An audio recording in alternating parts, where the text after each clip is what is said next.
Bright lights, big city. Broadway musicals are undoubtedly a signature part of the New York City experience. Yet, with the arrival of the pandemic, much like everything else, the industry has been turned upside down. In this special episode of One-on-One, we delve into the world of Broadway. More specifically, we'll look at how the people both on stage and off have been shining even without the bright lights, and we're excited about our two special guests. Joining me now is Christy Altomare, Broadway actress and singer-songwriter, known for her theater performances and headlining shows like Anastasia, Mamma Mia, Spring Awakening, and Carrie.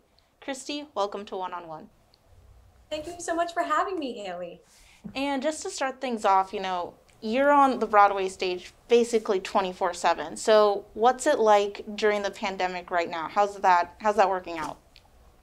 It's actually been really interesting, right? Because in a way, actors love to perform for a live audience and we've lost that. But in a way, it has also been positive because we have all this extra time to find creative avenues in different spaces. So it's a give and a take, right? Because we're missing doing that magical thing that we love to do, which is feel the energy of a live audience. And you don't really get that same feeling with any of these extra things we've all been doing. But there have been other avenues that have been opened for actors that have really just continued the creative juices flowing. So I think once this pandemic is over, there's going to be a lot of more exciting projects and exciting live material out there for the world to enjoy. Prior to the pandemic, you were extremely busy. So once the pandemic rumors started back in December, did you think the theater business was going to take such a huge hit that it did? I actually stayed in my apartment in Midtown Manhattan, right in the theater district from that March to August. And I watched, and this was kind of really hard for me because I had to watch this thriving, bustling city, seeing people at the stage door and hearing them from my apartment screaming as a new famous person came out of a stage door. And that all stopped and there was nobody on the streets. And the excitement that was the Broadway theater community sort of just went on a standstill. And it was really hard. And in a way, I not only lost Broadway, but I lost my neighborhood. And so around August, I took the leap to come back to Pennsylvania, and I'm spending some time with my family now. Going off of that, you said we're all home. A majority of actors, moved back home and they started performing online using their social media platforms, Instagram, YouTube. Some people use TikTok. So how exactly did you use those online platforms to continue performing during the pandemic? Well, what I did was I ended up just taking a little bit of a pause back, and from once in a while I do my infamous lives where I talk about what's going on in my life. But recently I've really been getting my creative juices flowing, and I'm producing an album right now of 14 songs that I wrote. And this is a project that I've been wanting to do for many years, but it was really hard, especially when I was doing Anastasia, and you're literally like an athlete singing 8 shows a week. It's just impossible to record an album. I would have not been doing service to my audience members. I'm looking forward to, once this album is out, being able to do live Zoom concerts and things like that to promote it. And I have a lot of friends who have done the same. It's fun and it's exciting, but it's, of course, not the same as live. That energy is just not the same. Much of the Broadway experience is being able to sit in a theater and experience this communal show with other people, the emotions and everything. So how do you think that will be affected with social distancing guidelines, CDC regulations? Yeah, I think it's going to be tough because you have to imagine, especially for Broadway houses, there's only like a little bit over 1,000 seats in every theater. Some are bigger than others. And a lot of these houses really depend on more than half capacity.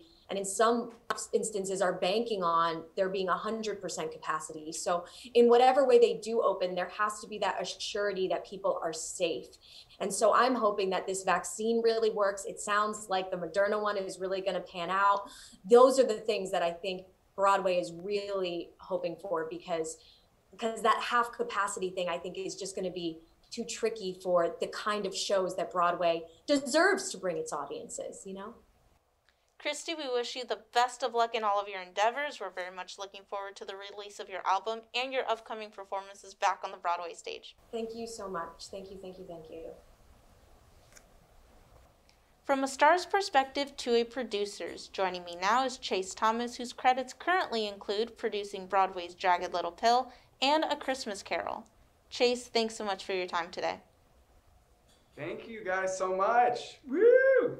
And just to kick things off, prior to the pandemic, you were producing Broadway's Jagged Little Pill and A Christmas Carol. So did you expect Broadway to take such a huge hit in the way that it did?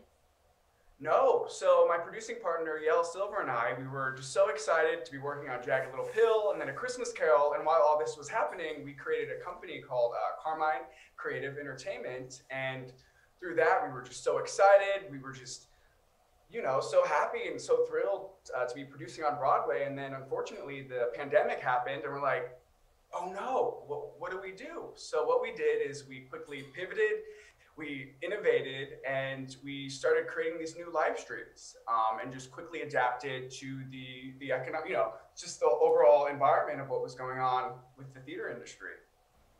You said that you didn't know when Broadway was going to be reopened, and it's just been reported that it will be reopening in May of 2021. So Yeah. what are your plans come May? So hopefully, fingers crossed, we hope, we still don't know. Hopefully the pandemic is kind of curbing by then, but just, continue to produce. And Yael and I, again, as I said, we just started a brand new production company that's more progressive. And what we want to do is just create change, really, in the industry and bring in more women leaders, strong women leaders in the entertainment industry, more BIPOC communities, and just really expand the table. I know that sounds weird, but there's enough room at the table for everyone. And we just want to create a more diverse and equitable entertainment industry and really, really, really try to utilize just everything that's going on in a positive way. Obviously, the experience of going to watch a Broadway musical is to, sit in the theater with thousands of other people, share the emotions and everything. So taking into account that we do still need to implement social distancing guidelines, how do you think Broadway will be able to move forward once it reopens in May? I think it's instant testing, honestly, because that's how a lot of studios are able to go back to work right now, is there's just a lot of instant testing. Yeah, it's not fun. I unfortunately got COVID and I'm still dealing with the side effects. And when you get that long stick up your nose, it hurts, but it's more so safety, safety, safety, safety. And that could be testing, that could be, maybe you have to get the vaccine, who really knows? And that's, again, what we're trying to figure out as producers is how to get back safely. Do you think that the theater industry will take a huge hit considering that, you can't, in fact, fill the house? You won't be at full capacity. Yes, of course. But again, we're back on square one. Sorry, that's my father. Just put it in the bush. No, it's just getting back safely, and it's starting from the base, from the bottom, again, and building it back up, right? See, I still have kind of PTSD when I go out in groups, so it's just getting over that initial fear, but also just starting at the bare minimum and just bringing entertainment back as a whole. I think that's the main goal right now, is just how do we get back, period. Well, thank you so much, Chase. We truly appreciate it, and the best of luck with your production company and all of your projects. Thank you so much. And that will wrap things up for us here on One on One. Thanks for watching, and we'll see you next time.